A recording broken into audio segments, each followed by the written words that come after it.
Nanone nongeye kuba ikaze mu makuru tugenda tubagezaho kuri La Grazia Africa. Nizere ko mukomeje kugubwa neza kandi Imana ikomeje kubana namwe. Iyo usanzwe tubagezaho amakuru umunsi ku wundi, tukaba tugiye kugaruka ku munyakenyakazi wapfiriye muri Malaysia atwaye cocaïne munda. Naho turaza kubabwira ibyo mugomba kumenya kuri anoncia congenita, indwara ituma umuntu aba adafite inzara z'intoki ndetse no kumano. Mbere yuko tugaruka kuri aya makuru, tubabwira ko tubashimira ku mwanya mugenda muduha kugira ngo mwumve musangize n'inshuti zanyu amakuru tugenda tubagezaho umunsi ku wundi. Mukore subscribe kugira ngo muzajye mukomeza kubona inkuru tugenda tubagezaho. Umunyakenyakazi yapfiriye muri Malaysia atwaye cocaïne munda, bihita birangira. Umukobwa wo muri Kenya Brenda, wamamaye ku rubuga rwa Instagram nka Brendalicious, yapfiriye muri Malaysia kubera udupfunyika twa cocaïne yaratwaye munda twamuturikiyemo. Amakuru avuga ko uyu mukobwa yageze ku kibuga cy'indege cyo muri Malaysia afite udupfunyika twa cocaïne 34 munda yarashyiriye wari umukunzi we ukomoka muri Nigeria. Ageze ku kibuga yagaragaraga nk'ufite intege nke, aza kwitura hasi, bamujyanye kwa muganga basanga yaratwaye cocaïne munda, agapfunyika kamwe kaza kumuturikiramo. Brenda yagejejwe kwa muganga abagerageza kumutabara, gusa aza guhita apfa bidatinze. Abaganga batangaje ko bamusanga udupfunyika 34 twa cocaïne munda, kandi uyu mukobwa n'umwe mu banyeganyezaga imbuga nkoranyambaga muri Kenya bitewe n'ubuzima buhenze yagaragazaga ko abamo, bwiganjemo gutemberera mu bihugu bitandukanye, ariko ntabwo yari asanzwe azwiho ingeso zijyanye n'ibiyobyabwenge. Brenda yagaragazaga ubuzima buhenze abamo ariko hatazwi akazi akora. Brenda yamaye cyane kuri Instagram. Uyu mukobwa yasanzwemo udupfunyika 34 twa cocaïne. Umukobwa wo muri Kenya Brenda yamaye ku rubuga rwa Instagram nka Brendalicious yapfiriye muri Malaysia kubera udupfunyika twa cocaïne yaratwaye munda tukaba twamuturikiyemo. Turaza nanone nkuko twebabwiye kugaruka ku ndwara ya anoncia congenita, indwara ituma umuntu aba adafite inzara z'intoki ndetse n'inzara z'amano. Anoncia congenita ni indwara ituma umuntu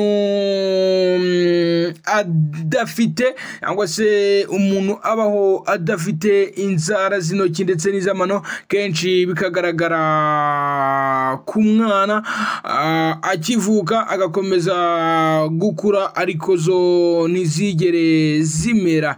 Iterwa no kwihinduranya kw'ingirangingo ya RCPO4, igira uruhare mu ikorwa rya proteine ya respondin 4, igira uruhare mu kwiyongera k'uturemangingo tw'umubiri w'umuntu. Ishobora guterwa kandi n'indi ndwara yo kumagara no gusaduka ku ruhu yitwa ichthyosis cyangwa indi ndwara ikomeye y'uruhu izwi nka allergic contact dermatitis n'izindi ndwara zigiye zitandukanye. Ikigo cyo muri Leta Zunze Ubumwe za Amerika gikora ubushakashatsi ku ndwara National Center for Biology Information mu mwaka 2020 atangaje ko iyi ndwara igaragara gake cyane, gusa muri uwo mwaka cyari kizi abantu batatu gusa bo mu muryango umwe wo muri Arabia Saudite ariko bo mu bisekuru bitandukanye. Muti ugaragara wahabwa umuntu urwaye anonychia congenita, ndetse nta makuru menshi ahari ku ndwara ya anonychia congenita dore ko itanafata abantu benshi. Nguko rero ibintu bikomeje kumera, ariko nkuko musanzwe mubizi turacyakomeje kubageza amakuru, tubasaba gukora subscribe kuri La Gracia Africa kugira ngo amakuru aje abagiraho umunsi ku wundi. Mukomeze kugira ibihe byiza, turabakunda kandi cyane. Turakunda kandi cyane kabisa. Imana ikomeze kubuzuriza amakofi, ibahe bya bindi byiza byose mwasengeye. Nanababwira ko tubafitiye akantu ka danje ko kubafasha kwamamaza ibicuruzwa byanyu ku mafaranga make cyane n'ay'igisheke kabisa, aho tukwamamariza abakiriya bakikuba inshuro zigera ku 10 ku munsi. Rero n'amafaranga make cyane tugatangira kwamamariza, gusa mbere yo gutangira kwamamariza tugusaba kurangura ibintu byinshi kugira ngo abakiriya nibaza batazatinzwa no kujya kurangura ibindi.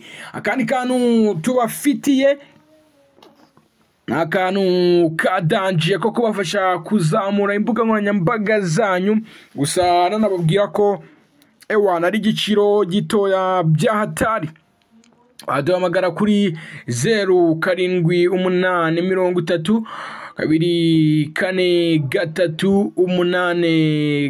0778343866. Uratwandikira tukagufasha kuzamura platform zawe zirimo Spotify, Audiomack, YouTube, TikTok, Instagram, Facebook page ndetse n'izindi mbuga zigiye zitandukanye, ugatangira kugaininga dollars kuri platform zawe. By'umwihariko kuri YouTube tubafitiye promotion ya danje, aho abasubscribers 1000 ari 25,000 gusa mugatangira kugaininga dollars. Nuko uko bimeze rero, ushaka kutugana waduhamagara kuri nimero nababwiye 0783233866, ibintu bigakomeza kumera neza kandi cyane. Mukomeze rero kugira ibihe byiza no gukurikira amakuru tugira tubagezaho, muyasangiza inshuti zanyu, munatira comment. Imana ije ibihera umugisha. Bye bye, turongera gusubira mu kanya.